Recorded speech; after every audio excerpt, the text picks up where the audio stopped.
তো বন্ধুরা, SBI bank থেকে নতুন জবের ভ্যাকেন্সি ছেড়েছে, যেখানে প্রচুর ছেলেমেয়ের নিয়োগ হচ্ছে বা প্রচুর ছেলেমেয়ের প্রয়োজন রয়েছে। এখানে কাজ করার জন্য আপনাকে কোথাও যেতে হবে না, আপনি বাড়িতে বসেই সম্পূর্ণ কাজ করতে পারবেন এবং মাসের পর মাস আপনার অ্যাকাউন্টে স্যালারি ঢুকে যাবে। তো দেখতে পাচ্ছেন এখানে এসবিআই থেকে অ্যাসোসিয়েটেড VKYC সাপোর্ট, এখানেই চাকরির জন্য প্রচুর ছেলেমেয়ের নিয়োগ হচ্ছে। এটা latest work from home job. আমি অফিসিয়াল নোটিফিকেশনটি ডেসক্রিপশন বক্সে দিয়ে দেবো, আপনারা দেখে নেবেন। এখানে কাজ করার ক্ষেত্রে কি কি যোগ্যতা লাগবে, কি কি ডকুমেন্টস লাগবে, কত স্যালারি রয়েছে, এই সব কিছু এই ভিডিওতে আমরা আলোচনা করব এবং আপনারা কিভাবে আবেদন করবে সেটাও আমি আপনাদেরকে দেখিয়ে দেব। তো আমার চ্যানেলে যদি আপনি নতুন হয়ে থাকেন তাহলে চ্যানেলটিকে একটি সাবস্ক্রাইব করে বেল আইকনটি অন করে দেবেন। চলো ভিডিওটি শুরু করি। তো এখানে দেখতে পাচ্ছেন এসবিআই কোম্পানিতে জব 2026, প্রচুর ছেলেমেয়ে নিয়োগ হচ্ছে। ওয়ার্ক ফ্রম হোম জব মানে এখানে আপনি বাড়িতে বসেই জব করতে পারবেন। এখানে প্রচুর ছেলেমেয়ের নিয়োগ হচ্ছে। এই মাসেই ইন্টারভিউ দিয়েই ডাইরেক্ট জয়েনিং হতে পারবেন আপনারা। আর দেরি না করে এখনই আবেদন করুন। ওয়ার্ক ফ্রম হোম জব, আপনি বাড়িতে বসেই কাজ করতে পারবেন, কোথাও যাওয়ার দরকার নেই। এখানে ফ্রেশার ও এক্সপিরিয়েন্স উভয়ই আবেদন করতে পারবে। এখানে আপনি জয়েনিং হওয়ার পর আপনাকে কি কি কাজ করতে হবে সেগুলো বলে দিচ্ছি না। প্রথমে আছে কাস্টমারের সঙ্গে ভিডিও কলে কথা বলতে হবে।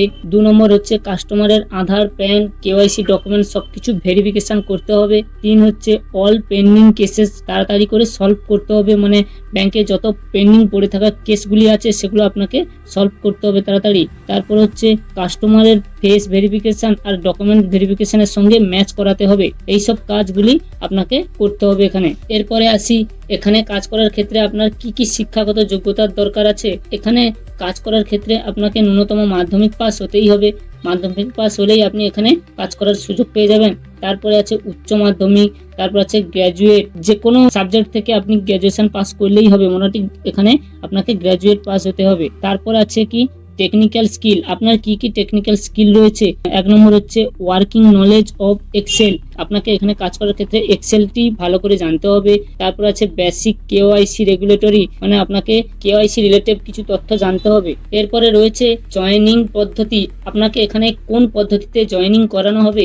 আপনাকে এখানে যে পদ্ধতিতে জয়েনিং করানো হবে সেগুলি হলো 1 প্রসেস ওরিয়েন্টেশন, 2 হচ্ছে ভার্বাল অ্যান্ড রিটেন কমিউনিকেশন, 3 হচ্ছে ডিটেল ওরিয়েন্টাল, 4 হচ্ছে অ্যানালিটিক অ্যাবিলিটি। এই পদ্ধতিগুলির মাধ্যমে আপনাকে এই ব্যাংকে জয়েনিং করানো হবে।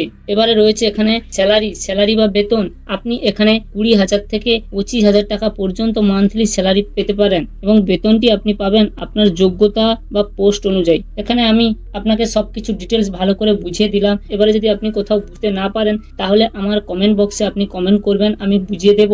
আমার ভিডিওটি যদি আপনাদের ভালো লেগে থাকে তাহলে চ্যানেলটিকে একটি সাবস্ক্রাইব করে বেল আইকনটি অন করে দেবেন। ভিডিওটি আপনি পুরোটা দেখবেন। ভিডিওর লাস্টে আমি এই ব্যাংকের কন্ট্যাক্ট নাম্বার দিয়ে দেবো, সেই কন্ট্যাক্ট নাম্বারে আপনি যোগাযোগ করে সবকিছু ডিটেলস আরো ভালোভাবে জানতে পারবেন এবং ওখানে ডাইরেক্ট আপনি অ্যাপ্লাই করতে পারবেন কাজের জন্য। তো তাই আমার এই ভিডিওটিকে প্রথম থেকে লাস্ট অবধি দেখবেন।